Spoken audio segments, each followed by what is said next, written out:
ప్రజలకి ఫోన్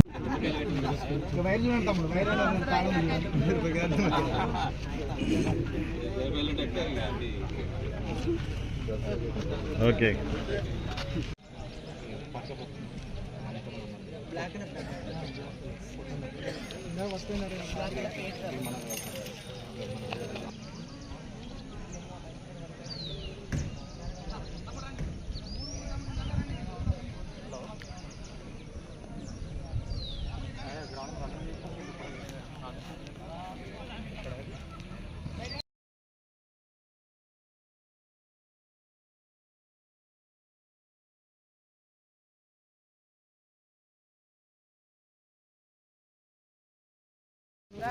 మాకు గౌరవ సిపి గారు టీఎస్ఎస్పీ ఫోర్స్ని, ఒక ఎస్ఐ గారిని, ఒక 21 మంది స్పెషల్ టీమ్ని, అదేవిధంగా మా సబ్ డివిజన్ ఫోర్స్ కూడా మేము ఇందులో పార్టిసిపేట్ జరిగింది.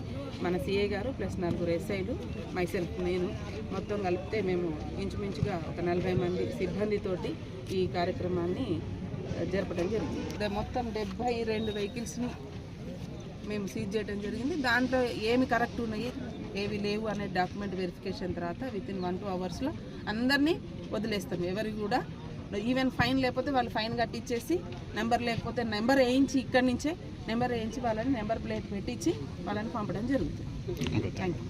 నంబర్స్ వేసుకోండి. మీకు పల్లెటూరు రైతుల మీద ఎవరు కూడా చాలాన్స్ వెయ్యరు. మీరు ర్యాష్ చేస్తే ఖచ్చితంగా చాలాన్స్ ఉంటాయి.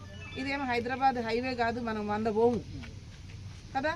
ఎందుకు నెంబర్ ప్లేట్ వేసుకోకపోతే ఒక చట్ట వ్యతిరేకమైన పని ఎందుకు చేయాలి? అన్నీ మంచిగా ఉన్నాయి, ఈ ఒక్క పని చట్ట వ్యతిరేక పని మనం మీరు ఎందుకు చేయాలి? మేము ఎందుకు పట్టుకోవాలి? సో అదొకటి దృష్టిలో పెట్టుకొని మీరు అందరి నెంబర్ ప్లేట్స్ వేయించుకోండి. అది బండి తీసుకుపోయి పోలీస్ స్టేషన్లో పెట్టి మీ డాక్యుమెంట్స్ అన్నీ తీసుకొని 2 రోజులు, ఈ రోజు పట్టుకుపోతాము, ఎస్ఐ గారు ఉండొచ్చు, ఆయనకి ఇంకో పని ఉండొచ్చు, ఇట్లనే మేము ఇంకో దగ్గరకు పోతాము, ఆయన వచ్చేసరికి సాయంత్రం అవుతుంది, మీకు దొరకకపోవచ్చు. 2 రోజులు పోలీస్ స్టేషన్లో బండి ఉంటే మీ వ్యవసాయ పని ఆగిపోయినట్టే కదా. ఎందుకు? మీ టైం వేస్ట్, మా టైం వేస్ట్. అన్నీ లీగల్గా ఉన్నాయి, డాక్యుమెంట్స్ ఉన్నాయి, రిజిస్ట్రేషన్స్ ఉన్నాయి, కానీ నెంబర్ వేయించుకో. అది మన నెగ్లిజెన్స్. సో దాన్ని పక్కకు పెట్టండి. ఇంకా మీకు సంబంధించి ఇంతకుముందు చెప్పినట్టు సైబర్ నేరాలు ఈ రోజుల్లో సమాజంలో ఎక్కువ ఉన్నాయి. ప్రతి ఒక్కరు కూడా, ఆడవాళ్ళు లేరు, మగవాళ్ళు లేరు, పిల్లలు లేరు, పెద్ద మనుషులు లేరు, ఏంటి ఫోన్ వాడుతున్నాం. 7వ తరగతి పిల్లల నుంచి 70 ఏళ్ళ వయసు ఉన్న వాళ్ళకు కూడా ఈరోజు ఒక టైం పాస్ అయిపోయింది. పాత రోజుల్లో టీవీ ముందు కూర్చొని టీవీ చూద్దరు సాయంత్రం పూట, అట్లీస్ట్ కుటుంబం అందరూ కూర్చొని. ఇప్పుడు అది పక్కకు పోయింది. కుటుంబం నలుగురు దగ్గర ఉంటే 4 ఫోన్లు వాడుతున్నాం, మాట్లాడుకునేది లేదు, అయిపోయింది. సో మీరు ఫోన్లు చూసేటప్పుడు పర్వాలే, చూస్తే తీసుకున్నారు, అది అందరికీ అందుబాటులోకి వచ్చింది, చూస్తున్నారు. కానీ దానివల్ల ఏమవుతుందంటే చదువు ఉన్నా చదువు లేకపోయినా, చదువు ఉన్నోడికి ఆశ ఎక్కువ అవుతుంది, చదువు లేనోడికి తెలియక ఏదైనా లింక్ కనపడంగానే లింక్ కొడతారు. ఆ యూట్యూబ్ చూసే క్రమంలో ఏదో ఒకటి మిమ్మల్ని అట్రాక్ట్ చేసేటట్టు కనపడుతుంది. అది లింక్ వద్దంగానే మీ బ్యాంకులో అకౌంట్లో ఉన్న పైసలన్నీ కూడా వాళ్ళకి అడ్రస్కి వచ్చేస్తే వాళ్ళు వెళ్ళిపోతారు. వాళ్ళు పట్టుకోవడం కూడా అత్యంత కష్టం అవుతుంది. మీకు పోయిని గమనిస్తే వెంటనే పోలీస్కి చెప్పినట్టయితే 1930 మీకు టోల్ ఫ్రీ నెంబర్కి చెప్తే కనీసం మీ డబ్బులు మేము ఫ్రీజ్ చేయించగలుగుతాం. కానీ మీరు గమనించేపాటికి ఏమవుతుంది మీకు తెలియదు కదా. మీకు మీ డబ్బులు పోయిన సంగతే తెలియదు, ఎప్పుడో బ్యాంకుకి పోతే కానీ మీకు తెలుస్తలేదు. సో అట్లా కాకుండా మీరు ఏవి కూడా అనవసరమైన లింక్స్ మీద కాంటాక్ట్ నొక్కకండి. తర్వాత ఓటీపీ ఏదైతే వస్తుందో అందరికీ చెప్తా ఉన్నారు పాప బ్యాంకు వాళ్ళు, మీరు ఫోన్ చేయగానే చెప్తారు ఓటీపీ చెప్పొద్దని. అయినా మనకు ఆశ లేదు. మీకు లోన్ ఇప్పుడు కొత్తగా ఏం పడుతున్నాయి వాళ్ళకి, మీకు బ్యాంక్ అకౌంట్లో మీ పెన్షన్ పడాలంటే మీ నెంబర్ చెప్పాలి, ఓటీపీ చెప్తే మీరు అప్డేట్ చేస్తున్నామని అంటారు వాళ్ళు ఫోన్ చేసి. అరే నా పెన్షన్ రాదు కావచ్చు చెప్పకపోతే టక్కన ఓటీపీ చెప్పేస్తుంది. ఓటీపీ అనేది వ్యక్తిగతమైనది. బ్యాంక్ అధికారి అంటాడు, లేదంటే మిలిటరీ ఆఫీసర్స్ అంటున్నారు, పోలీస్ ఆఫీసర్స్ అంటున్నారు.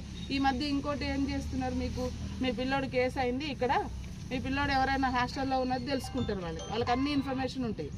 హైదరాబాద్ చదువుకుంటుండు కదా, ఈయన హైదరాబాద్లో హాస్టల్లో ఉంటాడు, ఈ మర్డర్ కేసు అయింది, ఈ రేప్ కేసు అయింది, ఈ ఫాక్సో కేసు అయింది, మిమ్మల్ని వదిలిపెట్టాలంటే ఇగో ఈ పైసలు అయితే, లేకపోతే మీరు జైలుకు పోతారు అనగానే కామన్గా తల్లిదండ్రులు అనేటోళ్ళం నువ్వైనా నేనైనా ఫస్ట్ టెన్షన్కి గురవుతాం. గురి కాగానే ఏం చేస్తాం, పోలీస్కి చెప్పాలన్న ఆలోచన కన్నా ముందు అయ్యో డబ్బులు వేస్తే నా కొడుకు సేఫ్. మనం అంతా బతికేది ఎవరి కోసం? మన కుటుంబం కోసం. ఫస్ట్ మనము, మన కుటుంబం, తర్వాత సమాజం, అవునా కాదా? సో ఫస్ట్ పిల్లల మీద అనగానే ఫస్ట్ అది డబ్బులు వేసేస్తారు, తర్వాత చూసుకుంటే అది ఫేక్. సో ఇట్లాంటి వాటికి మీరు మోసపోకుండా వెంటనే పోలీస్ 100కి ఫోన్ చేయండి. అదే సైబర్ నేరాలకు మీకు సంబంధించింది ఏదైనా లింక్ కొట్టి మీ పైసలు పోతే వెంటనే 1930 కంప్లైంట్ చేస్తే మీ డబ్బుల్ని బ్లాక్ చేసి పెడతారు. ఆ తర్వాత